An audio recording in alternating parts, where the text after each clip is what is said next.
A long time ago, in a galaxy far, far away.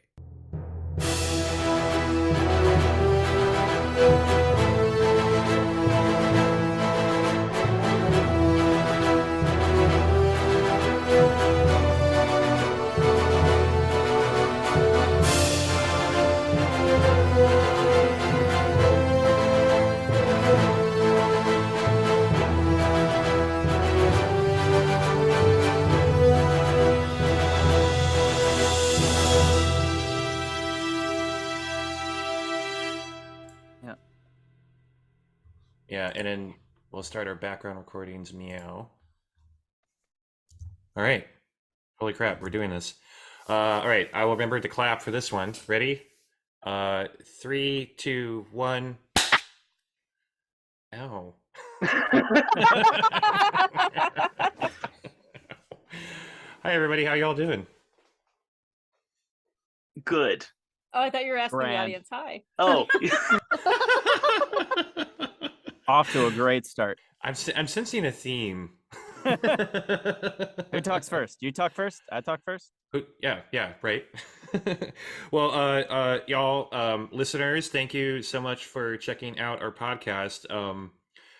This will be episode 3 for this recording, episode 3, 4, 5, technically. And I kind of wanted to explain how the format, because we actually are getting some cool questions and feedback. We are basically meeting once a month to do a game for a couple hours. And each game session, in my mind, represents an episode. And I'm configuring each story arc like a Clone Wars arc, where a single arc can be 3 to 4 episodes, i.e. 3 to 4 game sessions. So with that said, sometimes we'll do Star Wars intros, which we did with the first play episode, and that'll be like a indicator that it's the start of a new arc.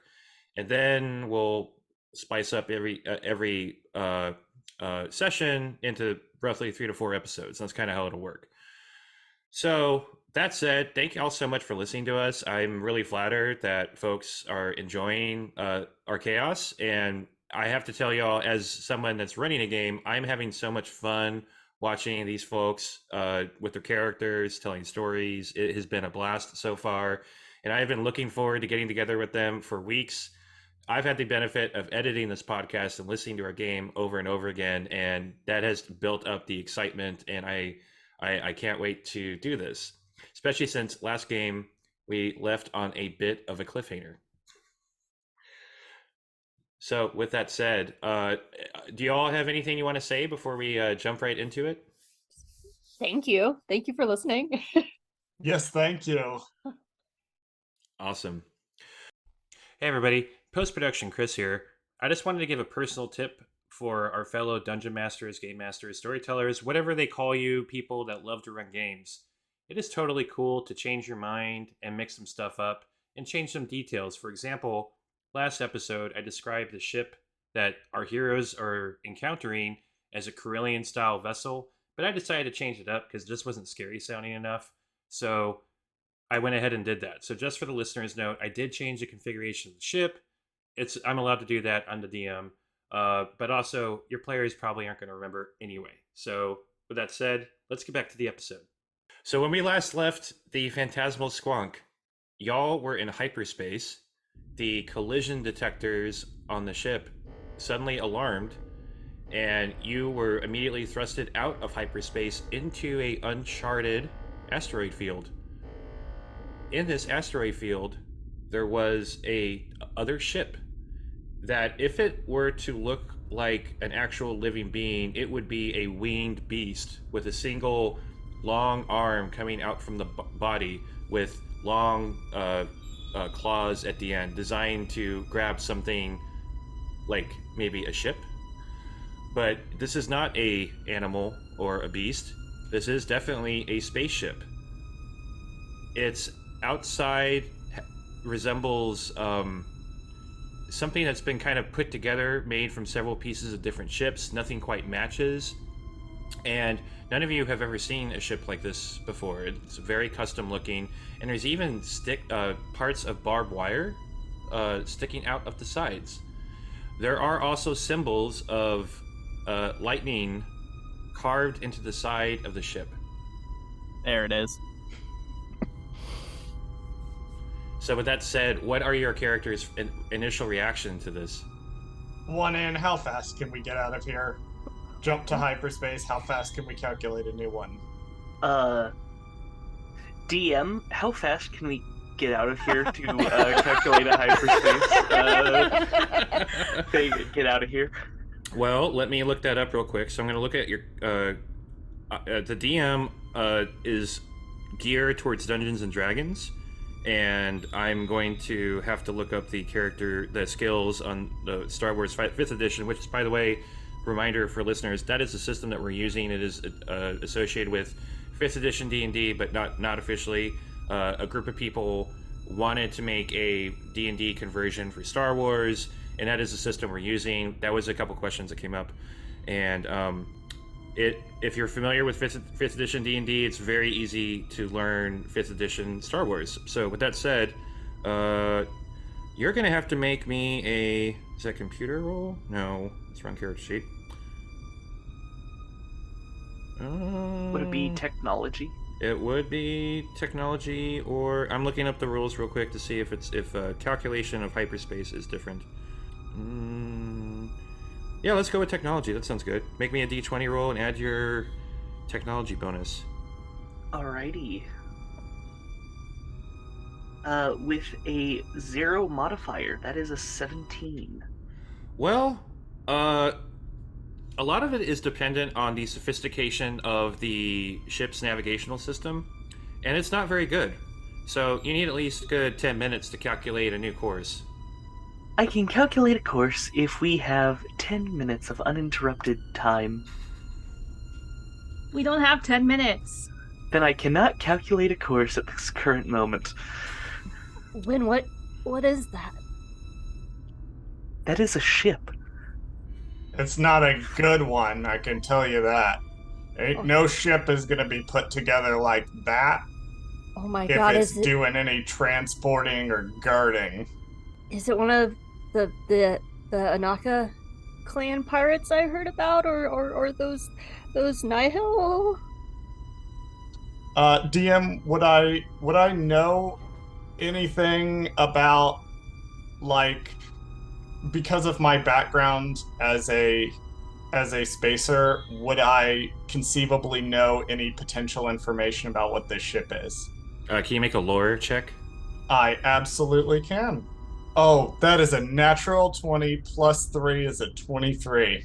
Woo! This is definitely a custom-built ship, but based on the insignias on the outside, you would guess that these are Nihil space pirates, which at this time, they're just known to be pirates in the Outer Rim. I thought Process- the Nihil were only in the Outer Rim. Why are they here?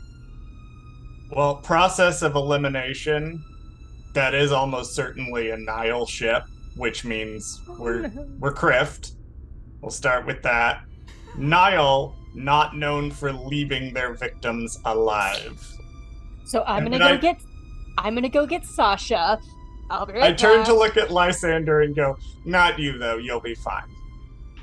That was a lie. Was that convincing? No. Okay. I also have a question for the DM.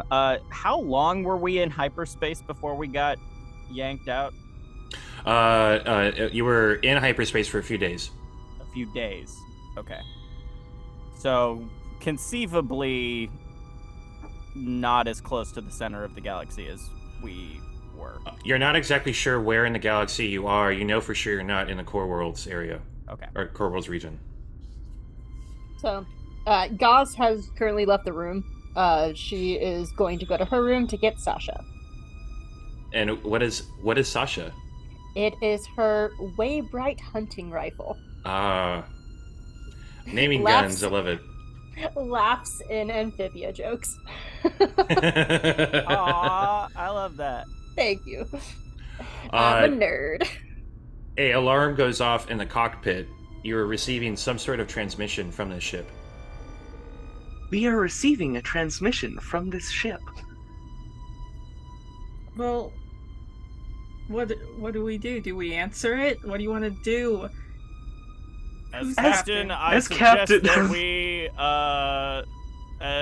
investigate the recording or the message. Play it through. Wynn reaches forward and then stops and looks over at one end and says very quickly, "Will you have enough background processing power on the ship to process a hyperspace jump while something else is going on?" DM, will I have enough background processing power on this ship to calculate a hyperspace route while something's going on? Yes, you do. Okay. Yes, I do. Okay, get it started in the background. We're going to stall them as long as we can, run or fight until we can get out of here. Understood. And then Wynn hits the button. It is a live transmission from the ship. A voice of someone cold can be heard speaking. Yusa, in big doo-doo now. Drop of the shields, or we make big bombad boom. No. Wet bub, let's go. Wynn taps the button a few times. Is this thing on? Hello? Yusa, hear is me? It on? Is this on? I can't hear anything. Can you make a deception roll, please? 12. The apparent Gungan says, "Yusa no make a fool out of me. Drop at the shields, and we blow you up." And you suddenly also hear a secondary voice saying, Captain, don't you mean drop the shields and not blow them up?" And within an instant, the sound of a very loud blaster rifle rings off, and then the Gungan says, "Yes, sir. That's what I meant. Okie day." Oh, wouldn't you know? The problem seems to have fixed itself. Hello? How are you? Yusa, drop the shields now. I mean, working on it. It's an older ship. You know, just need a minute here to. Wynn starts flipping buttons that are very decidedly not the shield lowering. In fact, it almost seems like they're preparing to make a break for it. Okay. Can you make a piloting check? 14. Yeah, you activate several of the ship's controls. It is ready for evasive maneuvers, and then mysteriously, some of the lights on the console of the ship start glowing a deep red, and some of the status reports on the ship are suggesting that there is a new shield generator being activated on your ship. I'm going to press the mute button. I'm just going to reach over and just press the mute button. There is a new shield generator being activated on this ship. What do you mean a new shield generator? Wynn turns to look at Zero, confused. Let me go check on that. And I will walk towards our shield generator and to see if there's anything going on. Gaza's coming back now with a hunting rifle on her back and just peeks in and goes, "How's it going? Are we dead?" Clearly, we are not deceased yet. Yeah, you go into the engine and shields room, and there are some new panels that you have never seen before that are suddenly there. Instead of Hut E's, there are a bunch of different alien characters to you that are glowing, and this ship is starting to do some stuff on its own. Okay.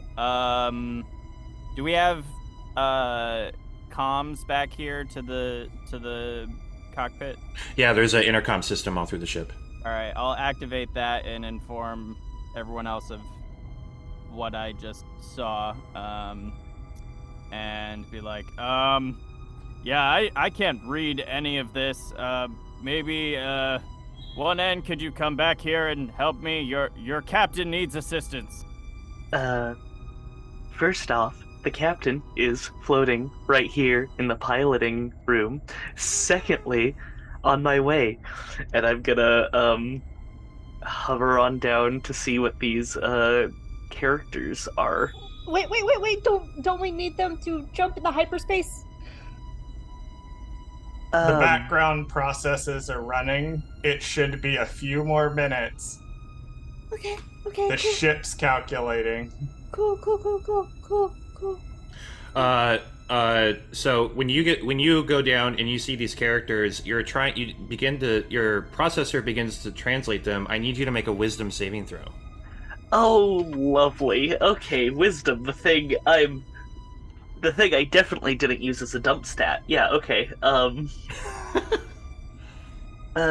So with the -1, that's a 1, a dirty 1, for a wisdom save. Ain't great, if I'm being honest, but here we are. All right. Your processor goes into a critical error mode, and sparks actually fly out of your head. You will take 1 point of damage, and you're unable to translate whatever this is. Ow! That looked uncomfortable. It was. Yeah. Meanwhile, up at the cockpit, the Gungan finally says, "You stalling long enough," and I need you to make another piloting check to avoid the tractor beam. 17. The ship begins to maneuver out of the way of the ship. You can feel for a brief moment the slight pull of a tractor beam, and also the claw arm on the ship is starting to also reach out, and it misses the ship entirely. And at this point, y'all, we're gonna have to roll initiative. Oh, yay! Now, this is our first combat ever, and it's interesting that we're gonna do it as a spaceship combat, because spaceship combat is a very simplified version of combat. It's actually really, really simple. One of y'all is going to roll initiative on behalf of the entire group, and basically it's y'all go first, and then the bad guys will go next, and back and forth. Now, I have some rules and house rules on how I like to run combat. One, talking is a free action. Especially in Star Wars, there are so many stories and action films and whatnot where characters are bantering back and forth, and there's no possible way they could have this full conversation in the heat of the moment, but they do. So we're gonna go by that rule, and then also, I'm comfortable with that. And also, feel free to be as creative as possible. I always try to find ways to say yes. Also in spaceship combat, basically each one of you will get to do a thing. An action that consists of using a gun, piloting, etc. We'll take our time with this because this is our first combat. Now, the only downside with doing spaceship combat is it's very deadly.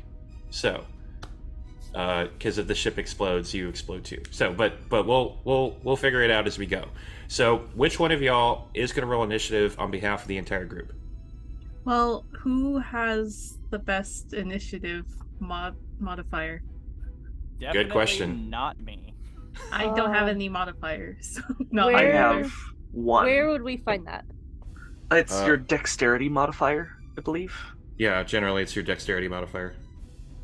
I have a +2. Can that's anybody very beat good. That? Is it the saving throw, or no? It's not. It should just No. say initiative. Yeah, it should be next to armor class. If you look in the center of the page towards the top, if you're looking at like Armor class. right above armor class, it's second, it's beneath proficiency bonus.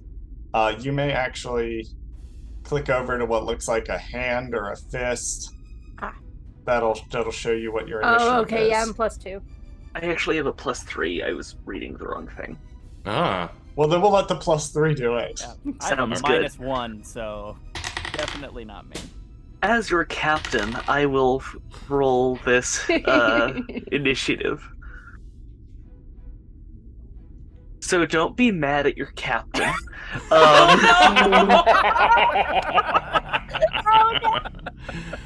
Got a 7 for this here initiative.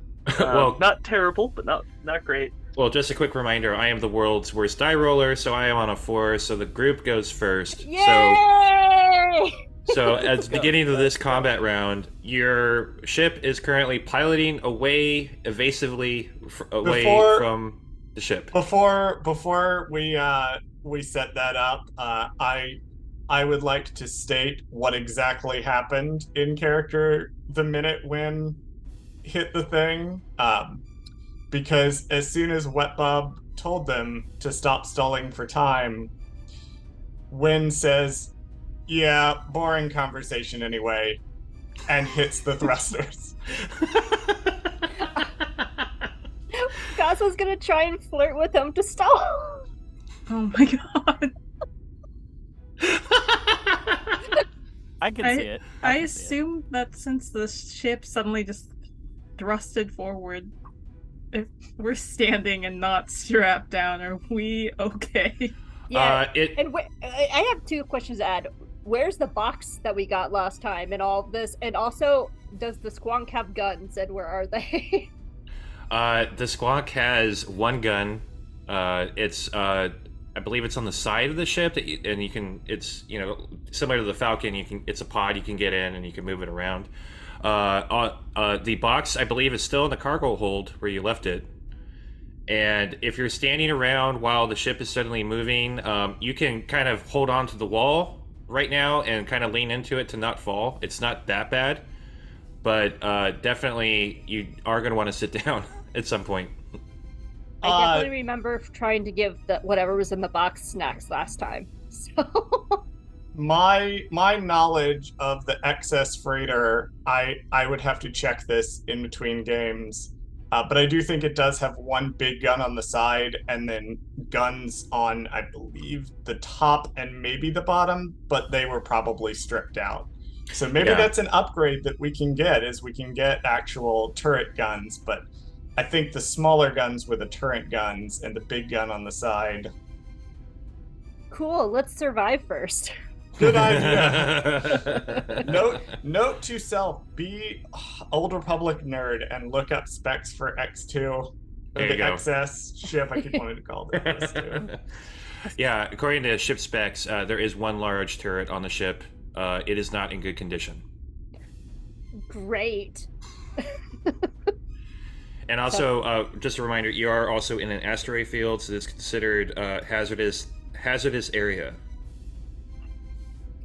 Gaz just turns and looks at Lysander. Do you know how to shoot a turret gun? No. Do I look like someone who's had to deal with that? Good point, baby boy. Does anyone know how to shoot a turret gun on this ship? I do. Cool. That's your job. Get it. As your captain, I accept. And I'll float over to the turret gun and start blasting. Okay, so your action is you're going to make an attack. So go ahead and make an attack roll. Is there any modifier? Not, in fact, no. In fact, you're at disadvantage. Okay. Loud, rusty, metal grinding noises start echoing in the ship as the turret begins to move. Damn it! Oh no. I got a 20 and a 9. Oh. Yeah, so you think for a second you have a direct shot on the ship that's chasing behind you, and you fire and it just misses wildly. All right. That's one person down. The 4 other of you, what do you do? Where do you need us?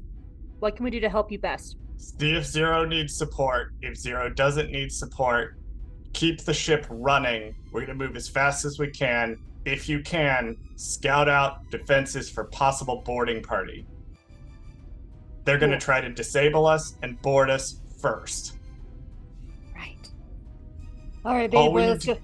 All we help need Zero. to do is outrun them until the Navicomputer gives us a path out of here.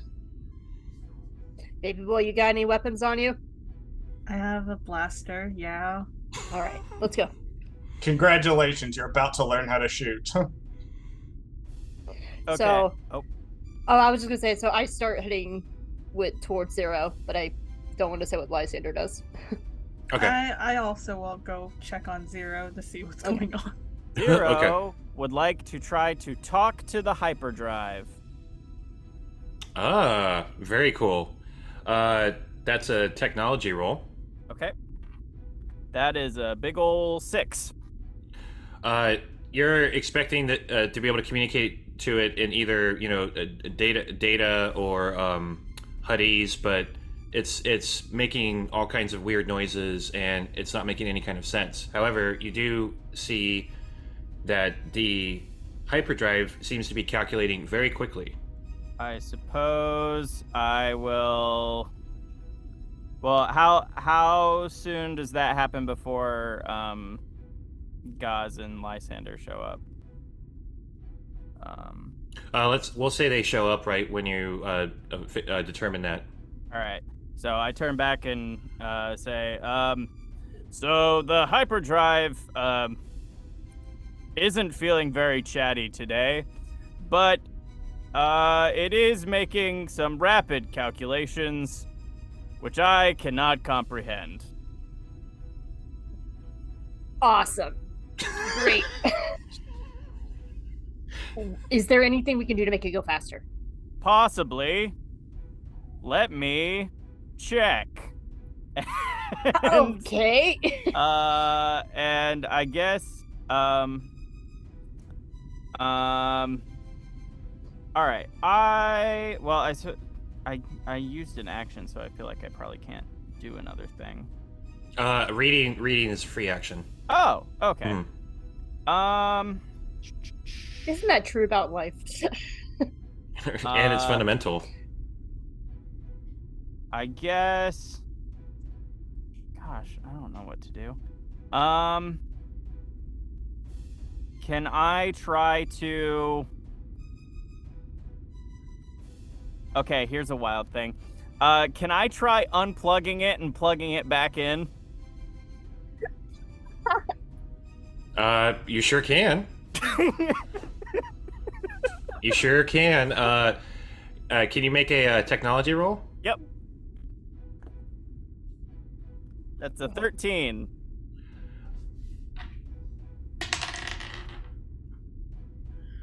The computer system immediately reboots when you did have an action, but suddenly it seems like there's something resetting the controls, and you're having a hell of a time trying to maintain any kind of control. Can you make a piloting check at disadvantage? Oh, Sorry.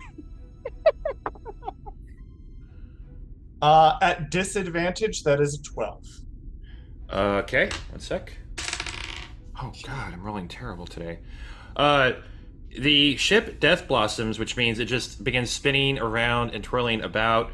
The Nihil ship flies directly over the ship and is unable to turn around, and part of it hits one of the smaller asteroids. And then the Phantasmal Squonk goes into hyperspace again. But you have no idea where you're going. way to go, Nathan! It's better to be lucky than good any day. Amazing. Did I set any specific place for this, or did I just tell it to calculate, like, get us out of here .exe? Well, what did you do? That's a you question. Oh, okay. Yes. I would have set it to go not back the way we came, but like probably the nearest star system that I don't think is crawling with pirates, so then we can chart a different course to we were headed to Nalhutta, right? That's right. Okay, then from there, once we're somewhere safe, chart a course back to Nelhutta. Okay. So in that case, can you make me a percentile roll? If I can find my D10, yes. And a percentile is essentially a D100. Percentile rolls happen when there are random events, moments of chance. The outcome could be really good, really bad, or neither. 89. Wow. The ship cuts right into hyperspace, and it seems like you're heading to a spaceport and rest stop that is not that particularly far away. You expect to be in hyperspace for a few hours, though. One in. Could you come Yes. tell me what the squonk is screaming at me? Maybe. And I'll go over and see what the display is saying. As soon as you come into the cockpit, the computers seem to relax. The lights on the dials and switches and screens go back to normal, and it's communicating in Huttese again. And it's simply telling you that the status is normal. Oh, now you want to behave. Okay. And I do. Wynn does the thing where they raise two fingers to point to their eyes, and then moves them to point to the ship's control panel, and go, okay, you're a fun ship. So, since there's comms in the back, Gaz just kind of calms up to the front. Are we gonna be alive? For hopefully the rest of your natural lifespans, yes. Oh, God. Your Cool. captain saved you, everyone. You're right, Hey. I did. Thanks, Zero. I'm gonna go to the cargo bay and make sure whatever the thing in the box is still inside the box. Okay, can you hear me? Yes, Yep. we can. Yes. There you go. Yeah, my mic unplugged itself. But no, I said, let me go with you. I want to check on that too. All right. As you two go down to check on the box, it looks normal. It hasn't slid around or anything. Right where you put it. Lysander, the cold chill in the air intensifies for a brief moment, and the whispers begin crawling back into your ears. I look at Gauze to see how she's reacting, and since she seems fine, just like, oh my god, am I going crazy? What's happening? Gaz actually walks over and squats down and goes, "Jerry, are you okay in there?" You named it Jerry. Well, maybe it wants to be named Jerry. You don't know. It could have feelings. We don't know what it is. All I know is whenever I'm near that thing, there's some bad vibes happening. That's the second time you've said that. What do you mean bad vibes? I don't know how to explain to y'all that there's some weird whispers. Well, try. I'm listening. You don't hear the whispers? I need to leave. I need to get out of here. Lysander just walks out of the room again, like, no. Jerry, this is all your fault. And Gaz kind of like squats down to kind of like double check the box and just to make sure everything looks okay. And we said last time there were like air holes in it, right? Like very very tiny ones. Yeah. You need water? Kind of taps on the top of the box. The box gyrates very softly and lightly, but Ugh. that's all it does. Is that a yes? Can we deep fry you? Can we deep fry you? She just kind of rubs the top of the box. Just so you know, Jerry, if things go south, you get eaten first. And just stands up and starts heading back to the rest of the crew. Can I attempt to try to talk to the hyperdrive again and see if My goal here is to determine if there are any residual effects from whatever the Nile did to it, and also the reboot. Make a technology roll. Another technology roll. That is a 14. The system looks completely normal. You do know that whatever happened to the ship wasn't caused by the Nihil. It's like the ship decided to do it. Zero will like pause to consider this and be like, hello? Yes, your comm is still on, Zero. No, I wasn't talking to you. And I'll switch the comm off and lead into the hyperdrive again and be like, hello? Gaz is walking by and leans in. Well, maybe if you give her flowers, she'll say something back. Just keeps walking. Yeah, and the hyperdrive, it'll say hello back, but it's acting as exactly as it did before, just giving you readouts and basic navigational information. Interesting. And I'll find 1N. Be like, 1N. I as your captain, I would like to brief you on an update concerning the hyperdrive incident. No, one end is still in the cockpit, correct? Sitting in the other. Yeah. I go find wherever you guys are. Yes, let's hear it. If it stops him from turning on the jizz, go wild. I'll just be sitting right here, making sure we don't die. Excellent. Keep at it. 1N. Wynn flashes them a thumbs up. I have determined in my expert technological skills, have determined that whatever happened to the hyperdrive was not in fact caused by the vessel we encountered. The ship did it itself. Interesting. Yeah, so this has been your captain's update. And I will walk back and just like patrol around the ship, just kind of awkwardly just wandering.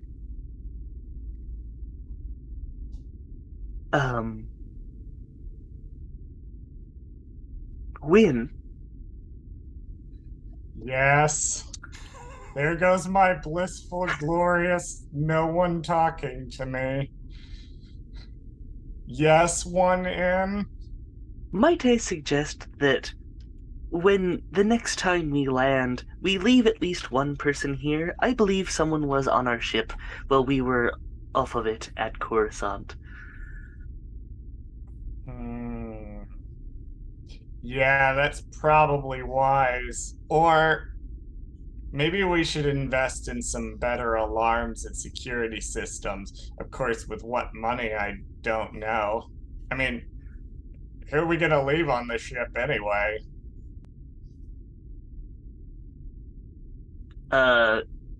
1N brings a finger to where their nose would be.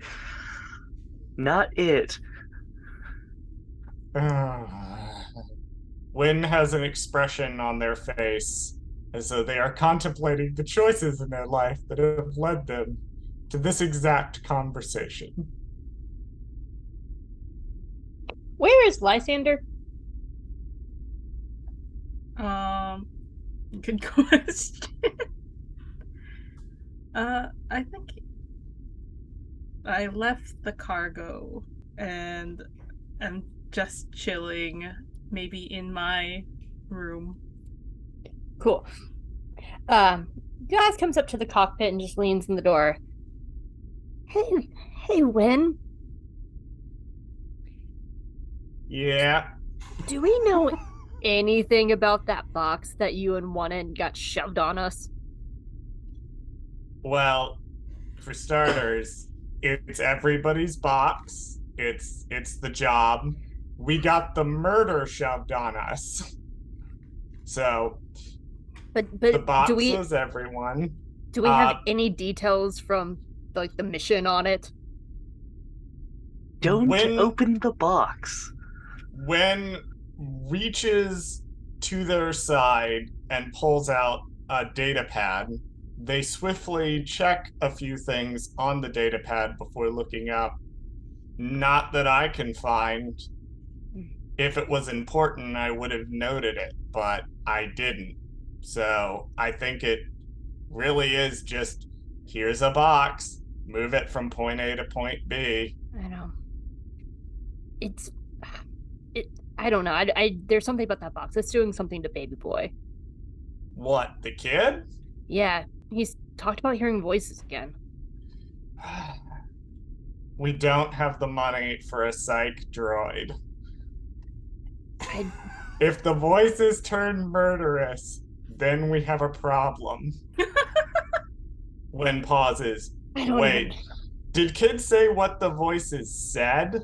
No. Or is kid just hearing? That's weird. Yeah. I, just let's just keep an eye on the box. And by the way, its name is Jerry. And here's a ration bar. Congrats on the victory. And good flying, by the way. Wynn accepts the ration bar and actually cracks half a smile for, I'm fairly certain, the first time in the entire campaign. Oh, what's wrong with your face? I don't know, I'm trying smiling. Good Oh. teamwork, everybody. Ugh. We made it out of that pretty unscathed. In fact, I think we might be the first people to ever get away from the Nile. Yeah. Let's hope we never see them again. It's Guys. a big galaxy. What are the odds? Guys, Bad. very bad. Guz then goes to Lysander's room and offers him a ration bar too. Thank you. Yeah, eating always helps. You just want to rest. Maybe I'm still very unsure about this whole mission now. Yeah. But the sooner we get rid of the box, the sooner I'll be happy. So Put it this way: everybody on here is a wild pack of idiots, but if you ever need to talk,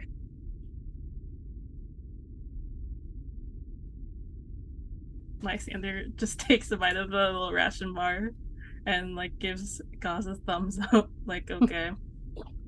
I'm gonna nap. No talking right now, though. And with that, the cockpit alarm goes off, indicating that it's close to its destination.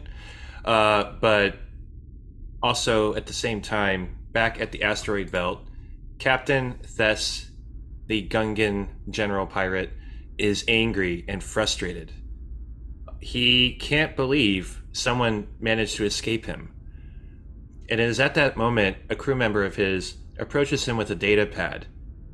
He looks at it and reads it, and his eyes open wide, and he says, "Wisa gotta call the boss."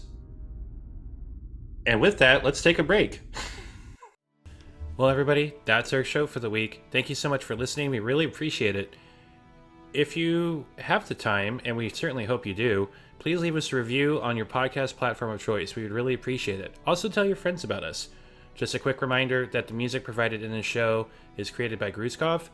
They have a collection of wonderful music inspired by the High Republic. We certainly recommend that you check them out. Listen next week for what the Phantasmal Squonk does next. They will, in fact, have a new crew member. You have to listen next week to find out, though. Thank you so much again, and may the Force be with you.